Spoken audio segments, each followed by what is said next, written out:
तो बच्चों आज हम देखेंगे जमात दुआओं का सबक नंबर 15 हसन गंगू। बहुत दिनों पहले की बात है। दिल्ली में गंगू नाम का एक ब्राह्मण रहता था। वो दिल्ली के बादशाह मोहम्मद शाह तुगलक के दरबार में आया जाया करता था।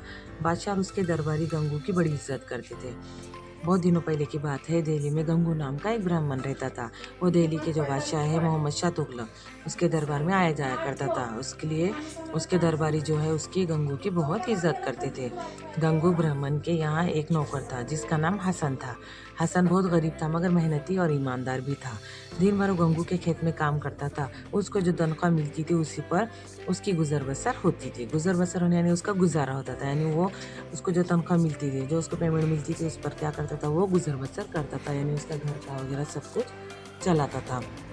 तो गंगू गंगू ब्राह्मण के यहाँ पर नौकर था। उसका नाम था हसन। हसन बहुत गरीब था लेकिन बहुत ईमानदार था। उसका घर के जो उसके खेत में काम करता था, गंगू के खेत में हसन, और उसको जो तनख्वाह मिलती थी उससे ही उसकी गुजर बसर चलाता था। एक रोज हसन खेत में हल चला रहा था। उसका हल किसी चीज़ में फंस गया। हसन काम करने से रुक गया। उसने ज़मीन खोद कर देखा तो वहाँ एक गड्ढा था। वो गड्ढा अशरफियों से भरा हुआ था। यानी एक रोज़ हसन क्या कर रहा था, खेत में हमेशा काम करता था।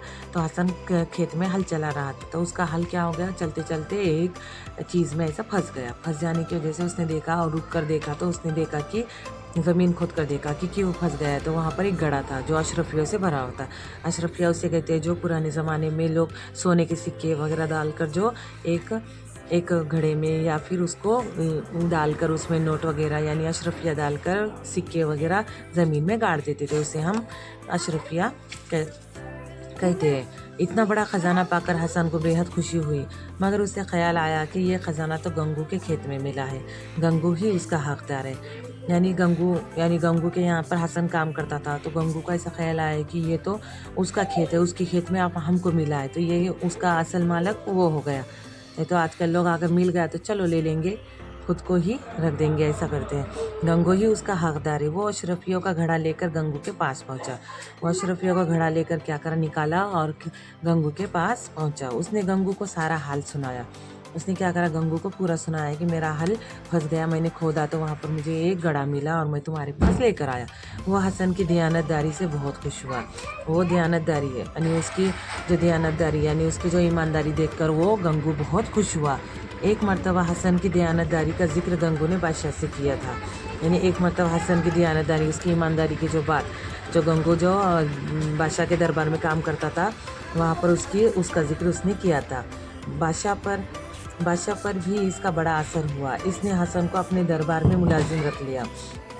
यानी बादशाह पर भी उसका बहुत असर हुआ। उसकी तारीफ़ें सुन के हसन, गंगू के मुंह से हसन की, तो बादशाह ने भी उसको मुलाजिम यानी नौकर बोलकर अपने दरबार में रख दिया। दरबार में वो बहुत मेहनत और ईमानदारी से काम करता था। यानी उसकी ईमानदारी, बहुत ईमानदार था वो, इसलिए बहुत ईमानदारी से बादशाह के दरबार में भी काम करता था।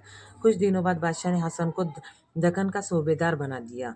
यानी पूरा सूबेदार यानी पूरे इलाके के देख रेख करना, ऐसा उसकी ईमानदारी देखकर हसन को सूबेदार बना दिया। दक्कन में इसने लोगों के फ़ायदे के बहुत से काम किए। रियाया इससे बहुत ज़्यादा खुश थी। रियाया यानी जो पब्लिक यानी लोग जो थे, बहुत सा यानी पूरे लोग, रियाया यानी लोग वहाँ के गांव के पूरे बादशाह के दरबार में जो लोग थे वो हसन से बहुत खुश थे। कुछ अरसे बाद हसन खुद दक्कन का बादशाह बन गया। कुछ अरसे बाद ऐसा टाइम आया कि वो ईमानदार वगैरह रहने से उसकी जो ईमानदारी देखकर बादशाह ने उसको वहाँ का बादशाह बना दिया।